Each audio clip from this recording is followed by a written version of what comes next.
Hi నాన్న, how are you? బాగున్నారా? ఏం లేదు, మన గార్డెన్ టూర్ చేద్దాం అనుకుంటున్నా ఈరోజు. ఇంకా మన తమలపాకు పండగలకి, అన్ని పండగలకి ఈ చుట్టుపక్కల అందరికీ ఎవరి పిల్లలకి హెల్త్ ప్రాబ్లమ్స్ వచ్చినా, మన బుడ్డిదానికి, మన రెహాన్షికి ఎప్పుడైనా ఒంట్లో బాగోపోయినా మన తమలపాకే దానికి మెడిసిన్. అందంగా ఉంటుందని అలా గోడకు కూడా, వాళ్ళకు కూడా పాకించానండి. అలాగా అదిగండి, అలా వాళ్ళకు కూడా పాకించాను. ఇంకోండి మా పెద్ద మామిడి చెట్టు అండి ఇది. ఇంకోండి తమలపాకు, ఇదంతా కూడా తమలపాకు పాకించానండి. చాలా బాగుంటుంది. ఒక ఫెన్సింగ్ పెట్టి ఆ ఫెన్సింగ్కి పాకించానండి. ఇంత బాగా అయ్యిందనమాట తమలపాకు. ఆ తర్వాత ఇవ్వండి, అరటి చెట్లు ఉంటాయండి మా గార్డెన్లో. అరటి మొక్కలండి, పళ్ళు ఉంటాయి, కూరగాయలు ఉంటాయండి. ఇంకా మంత్లీ అన్ని చెట్లు ఉన్నాయి కదండి, మంత్లీ ఒక 2 గెల్లలు వస్తుంటాయండి. ఇంకా అందరికీ పనిచేస్తుంటామండి. కూరగాయలైనా పండ్లైనా సరే అందరికీ పనిచేస్తుంటాము కట్ చేసేసి. ఇంకా పండగలు వచ్చినాయి అంటే తమలపాకులు, మామిడాకులు, కొబ్బరాకులు, అరిటాకులు అన్నీ మా ఇంటి దగ్గర నుంచే వెళ్తాయండి చుట్టుపక్కల అందరికీ. అందరూ వచ్చి కోసుకుని వెళ్తారు. ఏ పండగ వచ్చినా కూడా అందరూ హ్యాపీగా వచ్చి కోసుకుని వెళ్తారండి. అదే టౌన్లో అయితే, వైజాగ్ సిటీలో అయితే చాలా కాస్ట్లీ అండి. మాకు స్టీల్ ప్లాంట్ టౌన్షిప్ వలన మాకు అన్ని రకాల మొక్కలు ఉంటాయి. కొంత ప్లాంట్ ఇచ్చిన మొక్కలు ఉన్నాయి. 30 years బ్యాక్ టౌన్షిప్ ఫామ్ అయినప్పుడు. ఆ తర్వాత మళ్ళీ మేము ఇండివిజువల్గా కొన్ని మొక్కలు కూడా వేసుకుని అన్నీ చేసుకున్నాము. ఇంకా మేము ఇక్కడ అందరం కొలీగ్స్ కదండి, మేము ఎవరం కూడా ఏ వస్తువు సేల్ చేసుకోము. ప్రతిదీ కూడా అందరం షేర్ చేసుకుంటాము. గ్రౌండ్లో ఉన్న వాళ్ళందరము ఎవరం కూడా సేల్ చేసుకోవడం అది ఉండదండి. అదే సిటీలో అయితే ఒక 1 year మేము సిటీలో ఉన్నామండి మా పాప ఎడ్యుకేషన్ కోసం. అప్పుడైతే వినాయక చవితి వచ్చిందండి. వస్తే 2 తమలపాకులు 10 రూపాయలండి, 2 మామిడాకులు 10 రూపాయలండి. ఆకులు లెక్కన అమ్ముతున్నారండి అక్కడ. మాకు చాలా ఆశ్చర్యం వేసిందండి. ఎందుకంటే ఇక్కడ మేము అసలు అంటే ఏ పండుగ వచ్చినా కూడా మా ఇల్లు ఖాళీ ఉండదండి. అలా చుట్టుపక్కల అందరూ వచ్చేసి సమస్తం కోసుకెళ్తారు. అంత బాగుంటుందండి. ఏది కూడా మేము అలా సేల్ చేసుకోవడం అలవాటు లేదండి మాకు. ప్రతిదీ కూడా న్యాచురల్గా ఇచ్చేయడమే అలవాటండి. అందరూ కూడా అన్నీ కోసుకెళ్తారండి. తమలపాకులు కావాలి, అరిటాకులు కావాలి, మామిడాకులు కావాలి కదండి, అన్నీ కోసుకెళ్తారండి. చిన్న చిన్న అరటి మొక్కలు కూడా పెట్టుకుంటారు దేవుడికి కావాలని చెప్పేసి. ఇంకా అలా సేల్ చేయడం అయితే అలవాటు లేదండి. మామిడికాయలు కాసినా సరే, బంగినపల్లి మామిడి చెట్టు ఉండేదండి లాస్ట్ టైం మాకు. అదైతే వేలల్లో కాయలు కాసేదండి. అంటే ఎలా ఉండేదంటే అసలు దాసి అవి పండబెట్టి పంచడానికి మేము చాలా అలసిపోయేవాళ్ళం అండి. నేను మా హస్బెండు ఊర్లు కూడా ప్యాక్ చేసి పంపించేవాళ్ళం అండి. ఆర్టీసీలో ఊర్లు కూడా ప్యాక్ చేసి పంపించేసేవాళ్ళం బాక్సులు. ఇక్కడ పంచేవాళ్ళం అండి, అక్కడ పంపించేసేవాళ్ళం. ఇప్పుడు చాలామంది యూట్యూబ్స్లో పెడతారు, ఈ మందు వేస్తే బాగా కాస్తాయి మామిడికాయలు, ఈ మందు వేస్తే ఎలా కేర్ తీసుకుంటే మల్లెపూలు బాగా పూస్తాయి అది అని చెప్తుంటారండి. యాక్చువల్గా మాకు పాత క్వార్టర్లో మల్లెపూలు పూసేయండి. రోజుకి ఒక 2-3 బుట్టలు పూసేయండి. అసలు కొయ్యలేక విసుగొచ్చేదండి నాకు. ఈయన డ్యూటీకి వెళ్ళిన తర్వాత 9 o'clock స్టార్ట్ చేసేదాన్ని అండి. కొంచెం కొయ్యడం కూర్చోవడం అలాగా 6 o'clock వరకు కోస్తూనే ఉండేదాన్ని అండి. 6 o'clock ఈయన డ్యూటీ నుంచి వచ్చిన తర్వాత అన్నీ ఒక బ్యాగ్లో వేసుకుని చుట్టుపక్కల అందరికీ పంచి వచ్చేవాళ్ళం అండి. చుట్టుపక్కల లేడీస్ అందరూ బయట కూర్చునేవాళ్ళండి. బయట కూర్చుంటే అందరికీ కొంచెం ఒక గుప్పుడు 2 గుప్పిళ్ళు పోసేసి అందరూ ఒళ్ళో పోసేసి వచ్చేసేదాన్ని అండి. అన్నీ పూసేయండి. ఇప్పుడు యూట్యూబ్లో చూస్తుంటే నవ్వు వస్తుందండి. కొంతమందివి మల్లెపూలు ఇలా చేయాలి, మామిడికాయలు ఇలా చేయాలి అని చెప్తుంటే నవ్వు వస్తుంది మాకు. మేము ఏమీ చేసేవాళ్ళం కాదండి, వాటర్ తప్ప. వద్దన్నా కూడా వచ్చేయండి. మామిడి పళ్ళు కూడా ఇల్లంతా మామిడి పళ్ళేనండి, ఫ్రిడ్జ్ అంతా మామిడి పళ్ళే. మామిడి జ్యూసు, మ్యాంగో జ్యూస్, ఫ్రిడ్జ్ అంతా మ్యాంగో జ్యూసే. అలా ఉండేదండి ఒకప్పుడు, ఒక 10 years బ్యాక్. తర్వాత మళ్ళీ వేరే క్వార్టర్లోకి షిఫ్ట్ అయ్యామండి మేము. అక్కడ యాక్చువల్గా తాడి చెట్టు కూడా ఉండేదండి. తాడి చెట్టు ఉంటే మా హస్బెండ్ ఏం చేసేవాళ్ళు, ముంజికాయలు తీయించేవాళ్ళం కాదండి. ఎవరైనా చెట్టు మీద మళ్ళీ డేంజర్ అవుతుందని మేము ఎప్పుడు చెట్టు ఎక్కించేవాళ్ళం కాదు. తాటికాయలు పడేయండి, పండిన తర్వాత తాటికాయలు పడితే అందరూ ఆ చుట్టుపక్కల అందరూ వచ్చేసి తీసుకెళ్ళి తాటి గుజ్జు తీసుకుని తాటి రొట్లు, తాటి గారెలు అవి వేసుకునేవాళ్ళండి.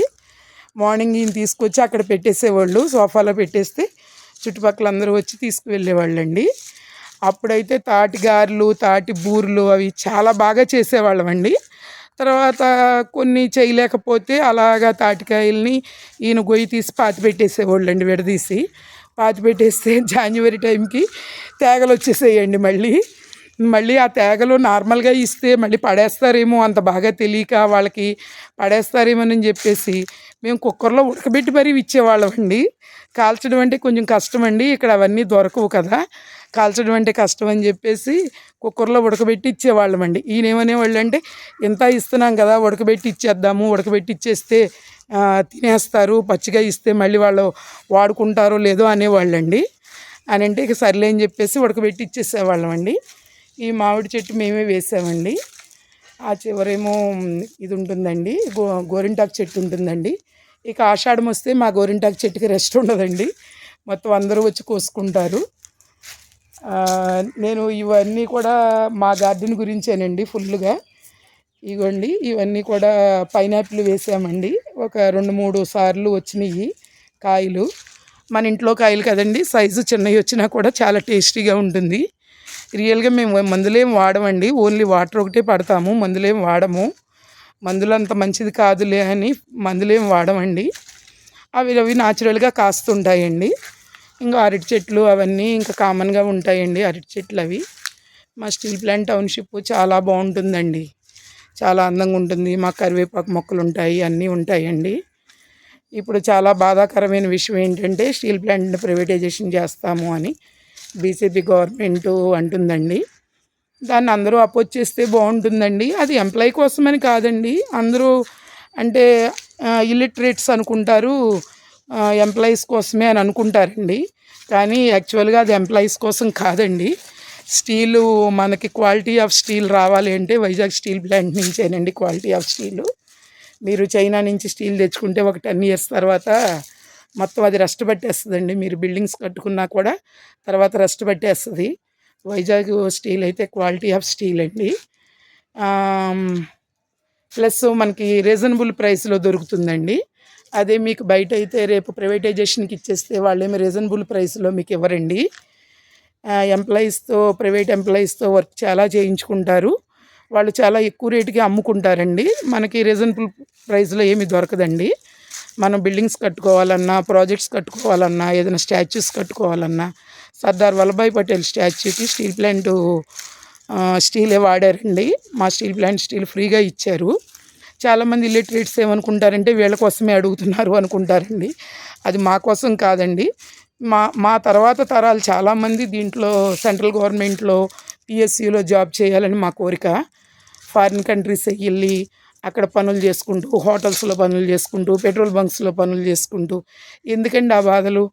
మనకి మంచి మనకి బోల్డన్ని కంపెనీస్ ఉన్నాయి. ఆ కంపెనీస్నే మనం రక్షించుకుంటే మనం అదర్ కంట్రీస్ వెళ్ళక్కర్లేదు కదండి, అక్కడికి వెళ్ళి మనం పనులు చేయక్కర్లేదు. మన కంట్రీలో మనం హ్యాపీగా గౌరవంగా బతకొచ్చండి. అది చాలామందికి తెలియదండి. ప్లాంట్ ఒక గొప్పతనం ఏంటంటే మేము 30 years నుంచి చూస్తున్నాం కాబట్టి మాకు తెలుసండి ప్లాంట్ గురించి. ప్లాంట్ మీద ఆధారపడి ఎన్ని కుటుంబాలు బతికినాయో, ఓన్లీ ఎంప్లాయీస్ అనే కాదండి, బయట ఎన్ని కుటుంబాలు, ఎంతమంది బిజినెస్ వాళ్ళు బతికారో మీరు గాజువాక వెళ్ళే ఎంక్వైరీ చేస్తే, ఇంటర్వ్యూలు చేస్తే తెలుస్తాయండి. మీడియా గాజువాక వాళ్ళు చెప్తారండి, ప్లాంట్ వచ్చిన తర్వాతే వైజాగ్ అంతా కూడా చాలా ఎక్కువ డెవలప్ అయ్యింది. ఎందుకంటే నెంబర్ ఆఫ్ ఎంప్లాయీస్ వేరు స్టేట్స్ నుంచి, వేరు ప్లేసెస్ నుంచి వచ్చి ఇక్కడ కల్చర్ని మార్చేశారు. చాలా మంచి కల్చరు, అట్మాస్ఫియర్ వచ్చింది. మిమ్మల్ని చూడటం వల్లే గాజువాక ప్రజలు చాలా నేర్చుకున్నారు ఎలా ఉండాలి ఏంటనేది అని చాలామంది చెప్తారండి లోకల్గా ఉన్నవాళ్ళు. స్టీల్ ప్లాంట్ అంటే చాలామంది అనుకుంటారండి ఎంప్లాయీసే గొడవ చేస్తున్నారని. ఎంప్లాయీస్కి ఒక 50% ఉంటే బయట వాళ్ళకి 50% ఉంటుందండి. కాబట్టి మీరు అందరూ కూడా స్టీల్ ప్లాంట్ ప్రైవేటైజేషన్ అవ్వకుండా గవర్నమెంట్తో మీరందరూ కూడా ఎంప్లాయీస్తో చేతులు కలిపి మీరందరూ కూడా ప్లాంట్ పరిరక్షణ కోసం కృషి చేయండి.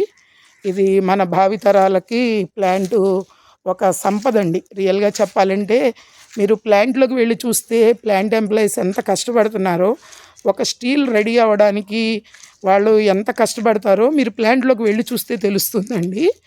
మేము ఎంప్లాయీస్ కాబట్టి మా ఫ్యామిలీస్ వెళ్తుంటాము ప్లాంట్లోకి వెళ్ళి వాళ్ళ వర్క్ అంతా చూస్తామండి. అన్ని డిపార్ట్మెంట్లు వెళ్ళి మీరు బ్లాస్ట్ ఫర్నేస్లో అయితే ఒక 5 మినిట్స్ కూడా నిలబడలేరండి, అంత హీట్ ఉంటుంది. అది చేతి మీద పడితే ఇంకా చెయ్యి ఉండదండి, ఎముక కూడా మిగలదనమాట. అలాంటి సిచ్యువేషన్స్లో వాళ్ళు వర్క్ చేస్తారండి. చాలామంది ఎంప్లాయీస్ కూడా అమరులయ్యారు. ఈ మధ్య ఒక ఎంప్లాయీ కూడా, ఒక ఆఫీసర్ కూడా హార్ట్ మెటల్ పడి చనిపోయారండి. అలా ప్లాంట్లో చాలా కష్టపడుతుంటారు ఎంప్లాయీస్ అందరూ. కానీ ఆ విషయాలు చాలామందికి బయట వాళ్ళకి తెలీదు.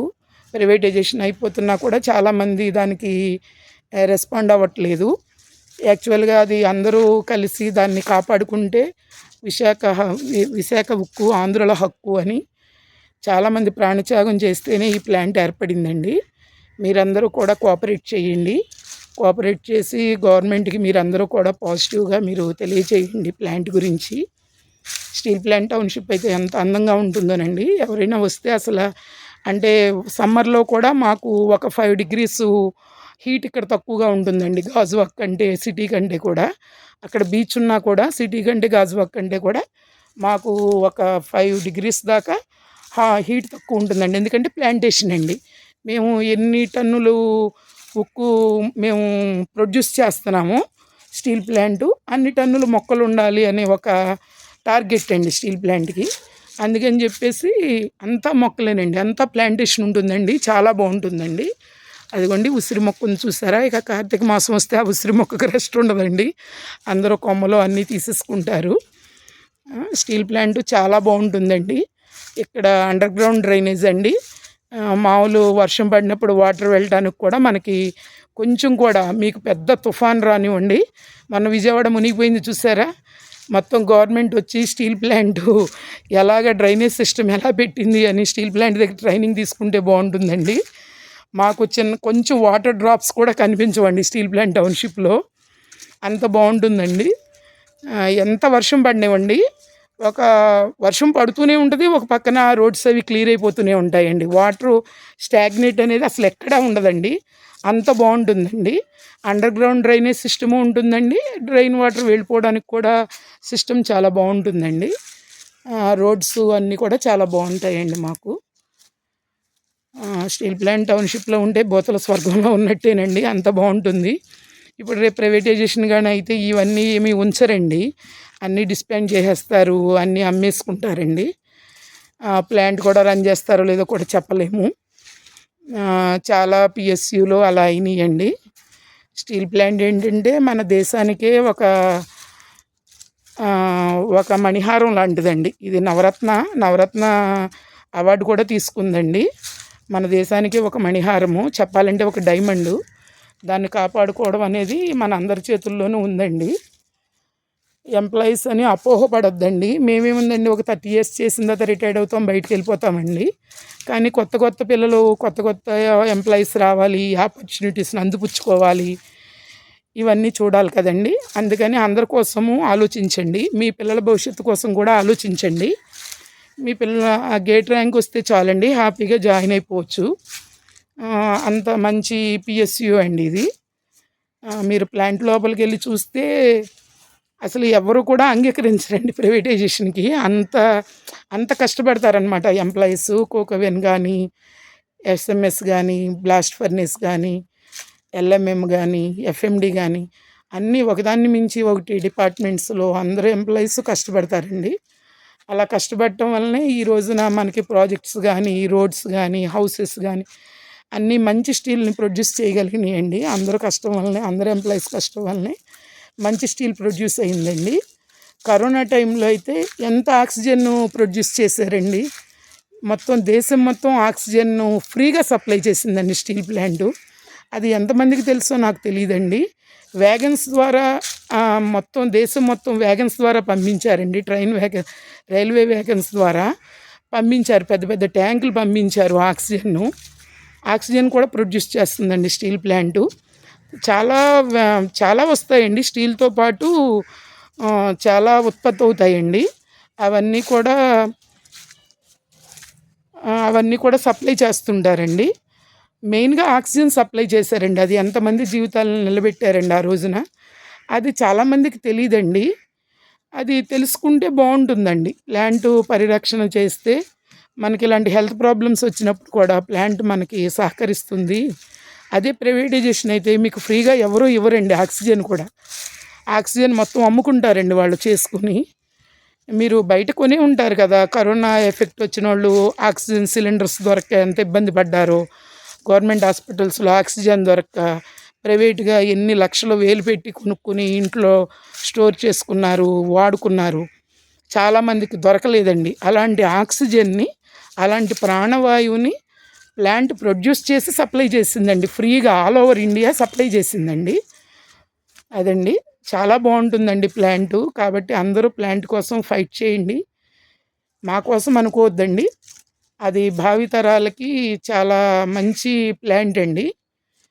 మీరు ప్లాంట్ని చూద్దామనుకుంటే మీ రిలేటివ్స్ ఎవరైనా ఉంటే వాళ్ళ ద్వారా వెళ్ళి ప్లాంట్ని చూడొచ్చండి మీరు. మేము 90% మా రిలేటివ్స్ అందరికీ చూపించామండి ప్లాంటు. మా ఫాదర్ అయితే చాలా భయపడ్డారండి. ఇలాంటి ప్లేస్లో వర్క్ చేస్తున్నాడా వాళ్ళ అల్లుడు అని చెప్పేసి మా నాన్నగారు చాలా భయపడ్డారండి. ఈయన డ్యూటీ నుంచి వచ్చే వరకు కూడా మా నాన్నగారు చాలా భయపడుతూ ఉండేవాళ్ళండి. అప్పుడు ఫోన్లు ఉండేవి కాదండి. ఎక్స్ట్రా వర్క్ అది చేస్తే మా నాన్నగారు 5:30కి రాలేదు, ఫోన్ చెయ్యమ్మా అది ఇది అనేవాళ్ళు. కానీ డిపార్ట్మెంట్కి ఫోన్స్ అవి ఉండవండి. ఇప్పుడు సెల్ ఫోన్స్ వచ్చినాయి కాబట్టి ఓకే, కానీ అప్పుడు వీళ్ళ వర్క్ ప్లేసెస్లో ఫోన్స్ అవి ఉండవండి. వీళ్ళు బయటకు వెళ్తుంటారు వర్క్ చేయడానికి, వేరే వేరే డిపార్ట్మెంట్స్కి వెళ్తుంటారు, ఇవన్నీ చేస్తుంటారు కాబట్టి అప్పుడు లేవండి. ఇప్పుడు సెల్ ఫోన్స్ వచ్చేసినాయి కాబట్టి ఇప్పుడు ప్రాబ్లం లేదండి. అప్పుడు మా ఫాదరు చాలా కంగారు పడిపోయేవాళ్ళండి టైంకి రాకపోతే. ఆ ప్లాంట్ చూశారు కదా మా ఫాదరు, అది ఎంత డేంజరస్ అని చాలా భయపడిపోయేవాళ్ళండి. కానీ వీళ్ళు తీసుకునే ప్రికాషన్స్ వీళ్ళు తీసుకుంటారండి. వీళ్ళకి ట్రైనింగ్ ఉంటుంది. ట్రైనింగ్లో అన్నీ చెప్తారు, ఎలా చెయ్యాలి ఏంటి అని చెప్తారు. అంతా ట్రైనింగ్ ఉంటుంది, చాలా బాగుంటుందండి. ఎప్పుడైనా ప్రతి చోటన కొంచెం ఉంటాయి కదండి, ప్రతి చోటన డేంజర్ ఉంటుందండి. అలాగే ప్లాంట్లో కూడా డేంజర్ ఉంది. కానీ దానికి తగ్గట్లుగానే ఎంప్లాయీస్ చాలా జాగ్రత్తగా వర్క్ చేస్తూ ప్లాంట్ని ముందుకు నడిపిస్తున్నారండి. ఆఫీస్ స్టాఫ్ మా అన్నయ్య ఉన్నారు. అన్నయ్య ఎగ్జిక్యూటివ్ అండి. అన్నయ్య అంతా పర్చేజ్ డిపార్ట్మెంట్ చేస్తారు. అన్నయ్య కూడా చాలా కష్టపడతారండి. అలాగా ఎవరికి సంబంధించిన డ్యూటీస్ వాళ్ళు చేస్తారండి. మీరందరూ కూడా గళం కలపండి మాతో పాటు గళం కలిపి మన ప్లాంట్ని పరిరక్షించుకుందామండి. మన విశాఖ ఉక్కు ఆంధ్రుల హక్కు, మనదే ఈ ప్లాంటు. మన ఆంధ్రాలో ఉండటం మనకి ఒక గర్వకారణం అండి ఈ ప్లాంటు. కాబట్టి మీరందరూ కూడా మాతో చేతులు కలిపి మాతో గళం కలిపితే మనం ప్లాంట్ రక్షించుకుంటామండి. తర్వాత తరాలు ఎంతోమంది పిల్లలు ఎంప్లాయీస్గా మారి వాళ్ళ ఫ్యామిలీస్ని నిలబెట్టుకుంటారండి. కాబట్టి అందరూ కూడా మాకు సపోర్ట్ చేయండి. రాజకీయ నాయకులు అందరూ కూడా సపోర్ట్ చేయాలని కోరుకుంటున్నామండి మేము. ఓకే గైస్, చూశారు కదా మా హోమ్ టూర్ అండి ఇది. మా గార్డెన్ టూరు. మా గార్డెన్ చూపిస్తూ కూడా మా ప్లాంట్ గురించి చెప్పాను మీకు. మా ప్లాంటు అనుకోవద్దండి, మన ప్లాంటు అనుకోవాలి. మనం అందరము కూడా మన ప్లాంటు అనుకుంటే మన పిల్లలు కూడా రేపు దీంట్లో హ్యాపీ లైఫ్ లీడ్ చేస్తారండి. ఇక్కడ మంచి ఎడ్యుకేషన్ ఉందండి. ఇక్కడ ICSE, CBSE, స్టేటు, మనకి ఏది కావాలంటే అది ఒక 20 స్కూల్స్ ఉన్నాయండి ఇక్కడ. మా పాప వాళ్ళిద్దరూ ICSE చదువుకున్నారు. 10th క్లాస్ వరకు ICSE చదువుకోవడం వల్ల ఈ రోజున చాలా హయ్యర్గా ఇద్దరూ సెటిల్ అయ్యారండి. ICSE సిలబస్ చాలా టఫ్ అండి. ఆ టఫ్లో కూడా వాళ్ళు చాలా కష్టపడి చదువుకున్నారండి ఇద్దరు. ఈ రోజున మా ఇంట్లో ఫస్ట్ ఆడపిల్ల. మా రిలేటివ్స్ అందరిలోనూ అటు ఇటు మా హస్బెండ్ తరపు, నా తరపు, మా మమ్మీ తరపు, మా డాడీ తరపు, అందరి తరపున మా పెద్ద పాపే ఎగ్జిక్యూటివ్ అండి ఈ రోజున. దాన్ని నేను గర్వంగా చెప్తానండి. స్టీల్ ప్లాంట్లో పిల్లలు అంత బాగా ఉంటారండి. మంచి బిహేవియర్తో ఉంటారు, విలువలతో ఉంటారండి. విలువలు ఇంకా మేము అదే చెప్తామండి పిల్లలకి, ఎప్పుడూ అదే చెప్తుంటాము, విలువలతో ఉండాలని చెప్పేసి చెప్తుంటామండి. అలా విలువలతో ఉంటారు, అందరికీ హెల్ప్ చేస్తుంటారు. అలా చాలా బాగుంటారండి. మా పాపాళ్ళిద్దరూ కూడా బాగా సెటిల్ అయ్యారండి. అలా మంచి మంచి స్కూల్స్ ఉన్నాయి ఇక్కడ. బయట వాళ్ళు ఎంతమందోనండి, మా స్టీల్ ప్లాంట్ ఎంప్లాయీస్ 50% అయితే బయట పిల్లలు 50% చదువుకుంటారండి ఇక్కడికి వచ్చి. ఇక్కడ అట్మాస్ఫియర్ అది బాగుంటుంది అని చెప్పేసి 50% ఇక్కడ చదువుకుంటారండి. ఎండ ఉండదు, చల్లగా ఉంటుంది. ఎంత ఎండ ఉండనివ్వండి, 4 o'clock కల్లా ఇక్కడ వాతావరణం చల్లబడిపోతుందండి. అంత బాగుంటుందండి వాతావరణం కూడా. సమ్మర్ కూడా కూలింగ్గా ఉంటుందండి. సమ్మర్ అయితే రిలేటివ్స్ అందరూ వైజాగ్ రావడానికే ఎక్కువ ఇష్టపడతారండి. పెద్దవాళ్ళు అయితే మరీ ఎక్కువ ఇష్టపడతారండి, వైజాగ్ చాలా బాగుంటుందని. యాక్చువల్గా మాది గ్రౌండ్ అవ్వడం వల్ల ఇంకా బాగుంటుందండి. అన్ని మొక్కలు అవి ఉండి అట్మాస్ఫియర్ అది చాలా బాగుంటుందండి. మనకు సొంత ఇల్లులా ఉంటుందండి. మా పాప మ్యారేజ్కి వేసిన పందిరండి ఇదంతా కూడా. తనకి మార్చిలో మ్యారేజ్ అయింది. ఇదంతా చాలా బాగుంటుందండి. ఉసిరి చెట్లు అవి చాలా బాగుంటుందండి. గార్డెన్ అంతా గానుగ చెట్లు, వేప చెట్లు అన్నీ ఉంటాయండి. అంటే అవి ఆయుర్వేదిక్ మెడిసిన్ ఇచ్చే చెట్లు కూడా చాలా ఉంటాయండి. మేము ఈయనైతే పళ్ళు కూడా గానుగ చెట్టు పుల్లతోనే తోముకుంటారండి. గానుగ చెట్టు పుల్ల, వేప చెట్టు పుల్లతోనే తోముకుంటారండి ఇలా. ఇంక ఇవన్నీ ఆయుర్వేదిక్ కదండి. ఆయుర్వేదిక్ వల్ల మనం ఆ గాలి పీల్చడం వల్ల కూడా చాలా బాగుంటుందండి. హెల్త్ ప్రాబ్లమ్స్ అవి కూడా తక్కువ ఉంటాయి. అది గానుగ చెట్టు అండి. వెనకాల చూడండి, అది గానుగ చెట్టు అండి. అదండి, ఇదంతా కూడా రోడ్ అండి. ఇలా స్ట్రీట్ లైట్స్ ఉంటాయి. డే అండ్ నైట్ కూడా, నైట్ టైం కూడా డే టైం లానే ఉంటుందండి. మాకు రోడ్స్ అవి చాలా బాగుంటాయండి. రోడ్స్ అవి చాలా బాగుంటుందో లైటింగ్ ఉంటుంది 24 hours. Night time full lighting ఉంటుందండి. లైట్స్ అవి ఆఫ్ చేయరు నైట్ టైము. కాబట్టి చాలా బాగుంటాయండి. రోడ్స్ అవి కూడా చాలా బాగుంటాయండి. టెంపుల్స్ ఉంటాయి. ఇంకా టెంపుల్స్ అయితే మీకు చూస్తే కళ్ళు చెదిరిపోతాయండి. అంత నీట్గా, అంత పెద్దవి చాలా బాగుంటాయండి టెంపుల్స్. మీకు ఒకసారి టెంపుల్స్కి తీసుకెళ్ళి చూపిస్తాను. చాలా బాగుంటాయండి టెంపుల్స్ అయితే. అది మా స్టీల్ ప్లాంట్ గురించి చెప్పానండి. అదండి స్టీల్ ప్లాంట్ చరిత్ర గురించి. ఇంకా అప్పుడు స్టీల్ ప్లాంట్ ఫౌండేషన్ స్టోను అవన్నీ వేసినప్పుడైతే నాకు అంత బాగా తెలియదండి. వైజాగ్ మాకు కొంచెం దూరము. ఆఫ్టర్ మ్యారేజ్ నేను వచ్చిన తర్వాత అప్పుడు నాకు తెలిసిందండి వైజాగ్ ఏంటి, స్టీల్ ప్లాంట్ ఏంటి, స్టీల్ ప్లాంట్ గొప్పతనం ఏంటి, ఎంత కష్టపడి దీన్ని కట్టారు, ఇప్పుడు స్టీల్ని ప్రొడ్యూస్ చేస్తున్నారు అన్నది. ఇది రష్యన్ కొలాబరేషన్తో కట్టారండి. అందుకని మేము వచ్చిన కొత్తలో రష్యన్స్ కూడా ఉండేవాళ్ళు ఎంప్లాయీస్. తర్వాత వాళ్ళు వీళ్ళకి వర్క్ నేర్పించి తర్వాత మెల్లగా వెళ్ళిపోయారండి. ఇప్పుడు కొంతమంది అక్కడక్కడ ఒక 4-5 ఉంటే ఉండొచ్చు. అదండి. Okay guys, thank you. నా మాటలు అన్నీ విన్నారు. మాకు సపోర్ట్ చేయండి, ప్లాంట్ కోసం సపోర్ట్ చేయండి గైస్. ఓకేనండి.